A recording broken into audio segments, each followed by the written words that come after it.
Hi guys, and welcome to another book video. Today we're going to go through my end of year TBR. So I live in Australia, and so I feel like everyone else's TBRs are very winter themed, very like white Christmas themed, but it's summer here, so we're not having a white Christmas. A couple of the books that I'm going through for my end of year TBR are Christmas themed, but also mainly summery books, because I don't really like Christmas books all too much. They're okay. This is kind of an overshot in terms of the books that I know I'm not going to be able to finish all of these, so I'm overestimating myself a bit, but I hope you guys get some ideas on some books to read in the summertime also, but also some Christmas books or things to get you in the festive spirit. So let's just get into it. Okay, so the first book that I want to get into has been on my TBR for the year, and I still haven't gotten to it. I just keep reading her other releases, like I'm gonna give it away now, Nothing Like the Movies. I've been reading that at the moment, and because I'm currently hooked up with that and other books that keep coming out, I'm a bit of a mood reader, so that's why I haven't gotten to this one yet. But that's Betting on You by Lynn Painter. So I don't know why I haven't, like, the blurb doesn't mention anything about the season. It seems like a book that you can read at any season, and it's kind of just got a summery vibe to me. I don't know why, I just imagine it being summer. You know, she's wearing shorts. It just seems like that. It looks like a nice little quick read, you know. So it's about two people named Charlie and Bailey, and I think in the first points of the book they meet, but it's like it's one of their like worst meetings, whatever, and then they go on with life thinking that they're never going to see each other again, and then they end up working together at a water park.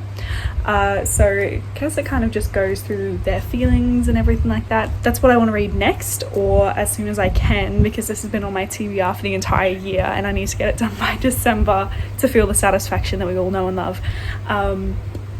But that one's Betting on You by Lynn Painter. A Winter Flame by Millie Johnson. So this book I actually picked up at a second-hand book sale. And I just thought, you know what, I don't have any. This is probably my only physical copy of a Christmas book. So Eve, the main character, she does not like Christmas. She had a lot of tragedy happen in Christmas, and then her auntie's will brings her back to a small town, I think, a theme park. And so she decides to try and make the most of it. It seems like it's going to end happy, though I didn't realize so many people died. I just kind of picked this up based on the cover. I didn't even read the blurb when I bought this, but that's what I want to read in terms of like Christmassy stuff. More Christmassy stuff is actually on my Kindle. So we've got Rebecca Raisin Christmas at the Little Paris Hotel, which is also a wintry Christmassy one. I got this, it was on sale during Black Friday on the Kindle store, so I just thought that would be a good idea, I guess, in terms of getting into a Christmas spirit. I really don't have any idea what this book is about. I don't know. I didn't read the blurb, which you can kind of see as like a running theme at the moment. But anyway, I just want some Christmassy vibes going on, especially because, you know, right now it's in the heat of summer. You can't even like sit still without sweating. So it's been a bit of an adjustment in terms of, you know, people think that all Christmases are white and snowy and romanticized, but, you know, looking like this, but Christmas down under is hot and sunny and nowhere near cold. It's reaching like, you know, 38 degrees Celsius and things like that. The fourth book that I have is Done and Dusted by Lila Sage. I got this recommended off of another YouTube booktuber.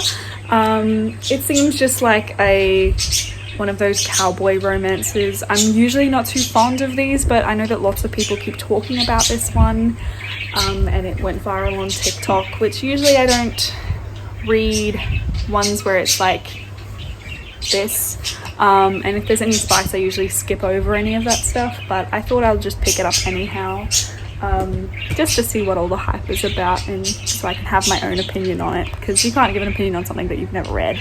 And then the fifth and final book that I've been wanting to read this holidays is The Pumpkin Spice Cafe by Laurie Gilmore. So I'm sure you guys have heard of this one. It seems like more of a fall book, that's what everyone keeps saying, but I did hear that though the cover looks fall, it happens in summer. So that's kind of what I'm banking on in terms of the vibe that this is going to bring, is that because it's going to be summer in the book, summer on the outside, I kind of, you know what I mean? And that's actually all the books that I have really on my list. I'm looking for more summer options. I'm thinking of rereading Beach Read by Emily Henry because that was a favorite and it's kind of a bit more summery and it's got those vibes going on. So in terms of actual holiday book recommendations, I don't have anything. Again, like I said before, I don't read those kinds of books usually because they're not very suited to what's going on outside, and I'm very much of a mood reader. So if it's boiling hot and I'm reading about how this woman is curling up by the fire, I can't really relate. But anyhow, I hope that this gave you some inspiration. Wish me luck in being able to read 5 books in a month. Usually I can only get through around 2, and I don't know how people get through more than 3. Honestly, I don't think I've ever gone through more than 3 books in 1 month. I've actually been in a really big book slump lately, so in terms of Nothing Like the Movies, I haven't been able to even like feel the need to pick it up, so it's been taking me much longer than it usually does. But I really hope that you enjoyed this video. I'm sure it was a little bit shorter than usual, but I just thought maybe a quick little video would be easier for you guys to take in, especially since I've never read these books, so I can't even give a review just yet, but I'm sure to keep you guys updated on Goodreads. But yeah, so I'm most curious about this one, mainly because this was not recommended to me at all and it was from a secondhand bookshop, and I didn't even read the back, and it's like being killed and a whole bunch of tragedy, so I'm very curious, but it didn't really look like it's been very well loved, so I thought I'd give it a new life. I also have some news. I'm heading back home up north of Queensland, which is where I'm from, and so I will do a little vlog there of heading back home. And we're also heading to South Africa in January, so I'm going to give quite a few vlogs then, and I'm very excited to show you guys that. We're going lots of different nature hikes and everything like that, so get excited for those videos. And yeah, I'll see you in another video next week sometime.